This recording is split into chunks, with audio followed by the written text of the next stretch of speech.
for the short tracks is thinking back to the first year of the Craftsman Truck Series and how good of a show those guys put on. The downside is the lack of seating, and NASCAR missing all of those sales. But from a fan's perspective, there's some great racing to be seen. You can see great short track racing all over the country on about any given Saturday night. I just think a lot of the new to NASCAR and TV NASCAR fans just don't realize that this racing is out there to see. Yeah, and I think a lot of the new fans to NASCAR, and granted, a good many of them are based upon television, that's the mile-and-a-half track's about all they know. Yeah, and I just think it would be interesting to bring that to the equation. I know that there are going to be some challenges, but a track a little bit smaller, maybe the same size as Martinsville, maybe a little smaller, it can be done. You know, one thing that you can do to incorporate better racing on a small track is add some action. This email comes from Bob, and he points out they have the schedule today on our webpage. I gotta go check this out just to make sure. But he says he copied it apparently. He says Harry Gant was on the morning show today. Okay. And it says Harry Grant. And Bob said, did the actor's brother stop by, or? I'm not sure. I'll have to check into that for you, Bob. But I know it was Harry Gant on the show because I heard him. Oh, Harry Grant. Would that be like Harry Grant's brother or Hugh Grant's brother? I don't know, but I can tell you this. He's another name I should have added to my list a few minutes ago. What's that? You know, talking about drivers paving the way. Anthony Harry. Yeah. Well, here's another one from another Bob. Sorry, I was listening to you at lunch. Yeah, I'm sorry you were listening to us at lunch. I lost my lunch. But because you can't broadcast on the internet like a series, I'm listening to NFL now. Anyway, the truth should be super short track back and forth. This way, it gives riders time to get a paycheck when they feel they're done wrong in a super speedway race. Oh, get payback.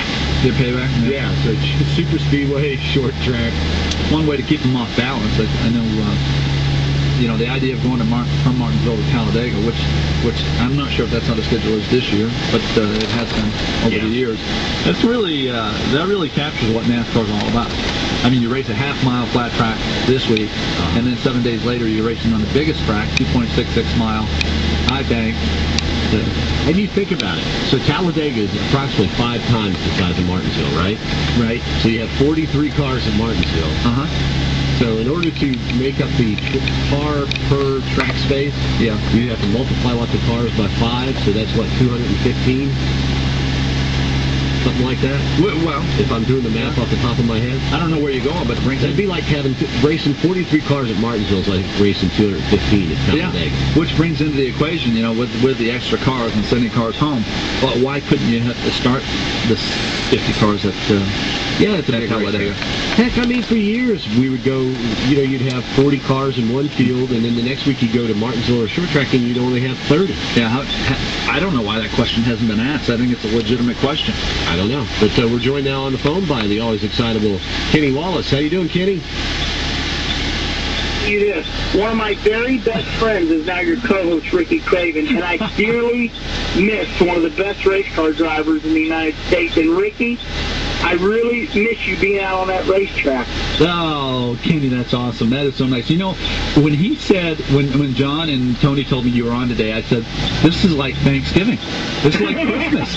Well, it's so odd. You know, our lives are kind of paralleling a little bit. Of course, I'm racing. I'm trying to make these races every week, and then I seen where you were doing this show, and as I was thinking about you, I was thinking about how all these race teams, they hire and they fire drivers.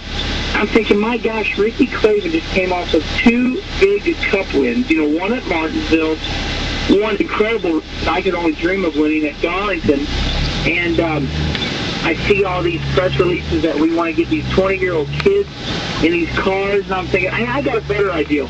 how about putting winning race car drivers in there? It makes too much sense, Kenny. It makes too much sense. Oh, Kenny, I have had as much fun with Kenny Wallace, and in the 20-something years I've known him, as anybody on earth. Nobody makes me laugh harder than Kenny does. But I mean, just terrific Taking a memories. video? Kenny, you and I could tie up a 4-hour show on this, but think about the days, the early days, when we were just, we had visions of actually being Nextel Cup drivers, and we're bouncing around in Busch Grand National, and, think about the times we spent together. You and I and Jeff Gordon and Bobby Labonte in that single-engine plane going to Springfield, and gosh, we could go on forever. Yeah, incredible. And my wife, she's always more forthright than I am. I try to make peace, and she stands her ground all the time. And we were actually talking today about right now I'm on the road, guys. I'm on my way doing something that has become my new passion. That's racing my dirt car. And we were in a motel room this morning, and we were talking about some of the rumors and things that are happening right now in racing. And I read where Ginn Racing wants to get 20-year-old drivers in their cars, and I thought, what's so strange is I love all these young